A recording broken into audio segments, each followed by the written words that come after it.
Durkheim के धर्म संबंधी विचार। दुर्खीम के धार्मिक सिद्धांत। Religious theory of Durkheim. Durkheim द्वारा 1912 में the elementary forms of religious life नामक पुस्तक की रचना की गई। इसी पुस्तक में इन्होंने अपने धर्म संबंधी विचार को प्रस्तुत किया है।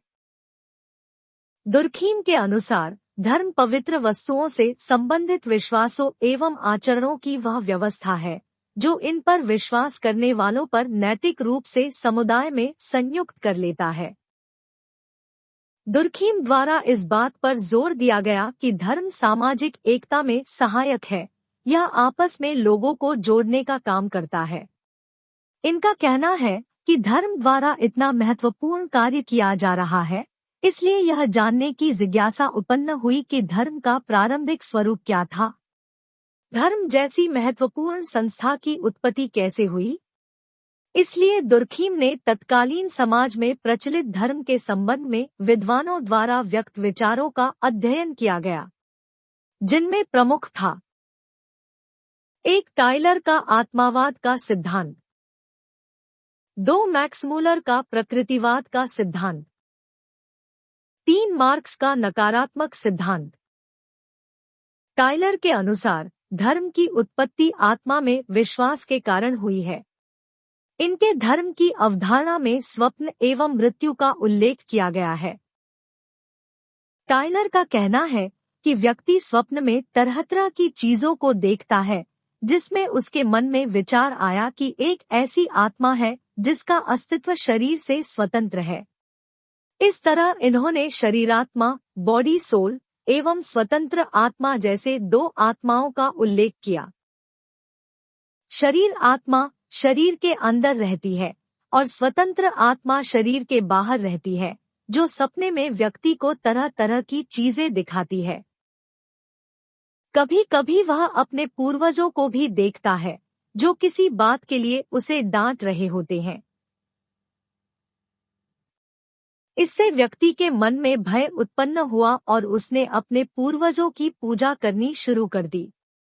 यहीं से धर्म की उत्पत्ति है।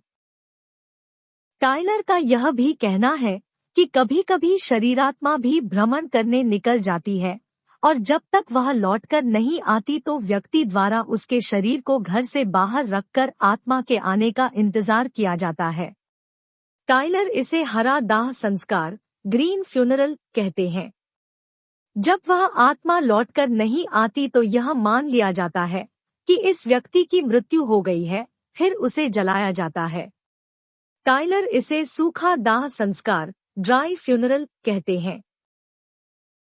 बहुत सी जनजातियों में दोनों दाह संस्कार देखने को मिलती है।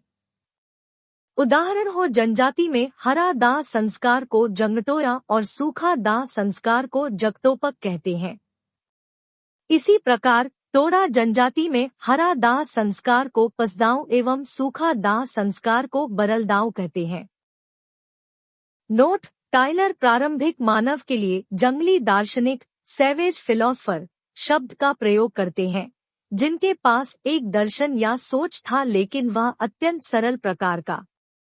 इसलिए टाइलर प्रारंभिक मानव की सोच को जंगली दार्शनिक कहते हैं। दुर्खीम टाइलर के विचार से सहमत नहीं थे कि धर्म की उत्पत्ति आत्मा से हुई है। जर्मन विद्वान मैक्स मूलर काफी समय तक भारत में रहे और यहाँ के लोगों को प्रकृति की पूजा, नदी, पहाड़, पेड़ पौधे, सूर्य, चंद्रमा आदि करते देखा, जिससे इस निष्कर्ष पर पहुंचे कि प्रकृति में विश्वास ही धर्म की उत्पत्ति का कारण है। दुर्खीम इस विचार से भी सहमत नहीं थे। दुर्खीम द्वारा यह स्वयं जानने का प्रयास किया गया कि वास्तव में धर्म जैसी संस्था की उत्पत्ति कैसे हुई। इसके लिए उन्होंने ऑस्ट्रेलिया की अरुंटा जनजाति, जो अति प्राचीनतम जनजाति है, का अध्ययन किया। वास्तव में दुर्खीम स्वयं जनजातियों के बीच नहीं गए बल्कि अपने भतीजे मार्शल मास एवं ब्रिटिश मानवशास्त्री रॉबर्टसन स्मिथ द्वारा किए गए अरुंटा जनजाति के अध्ययनों का सिर्फ विश्लेषण किया है। अरुंटा जनजाति। नीम टोटम। टोटम गोत्र। सर्प टोटम नदी टोटम। दुर्खीम का कहना है कि अरुणता जनजाति कई समूहों में विभाजित है और सभी समूहों के अपने टोटम हैं जिससे वह समूह अपनी उत्पत्ति की बात करता है। एक टोटम में विश्वास करने वाले लोग आपस में रक्त संबंधी माने जाते हैं, इसलिए वे आपस में विवाह नहीं करते, अर्थात टोटम बर्हिविवाही है और उस समूह के लोग उस टोटम की पूजा करते हैं। दुर्खीम का कहना है कि स्वयं टोटम में कोई शक्ति नहीं होती बल्कि उस समूह की शक्ति जुड़ी हुई होती है जो उस टोटम पर विश्वास करते हैं।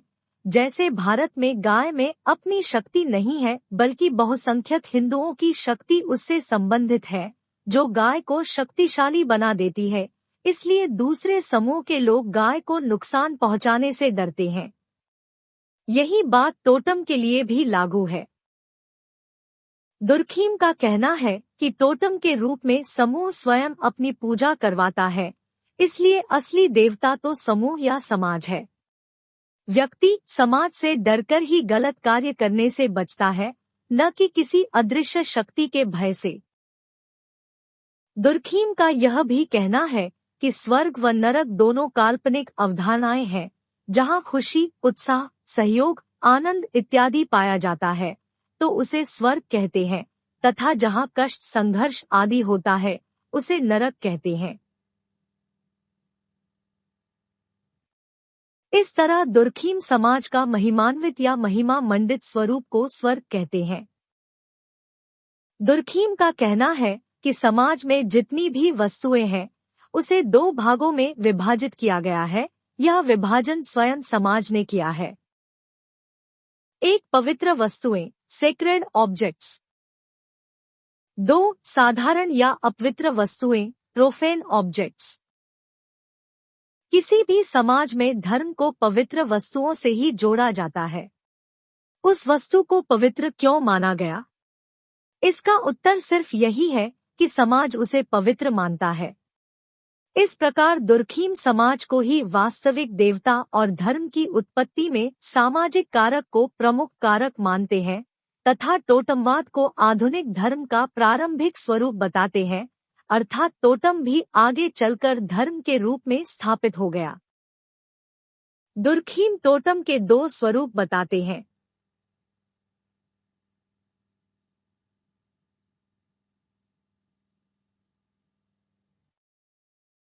जीवत स्वरूप, प्रतीकात्मक स्वरूप। प्रतीकात्मक स्वरूप के रूप में लोग अपने घरों, शरीरों आदि पर चित्र के रूप में बनवाते हैं या उसका फोटो रखते हैं। दुर्खीम प्रतीकात्मक स्वरूप को चुरिंगा कहते हैं।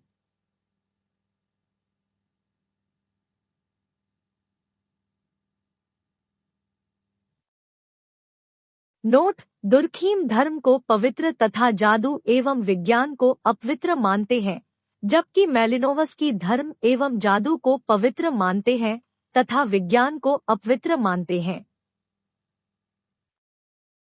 निष्कर्षतः यह कहा जा सकता है कि दुर्खीम पूर्णतः समाजशास्त्री है और प्रत्येक घटना के पीछे सामाजिक कारण को प्रमुख मानते हैं।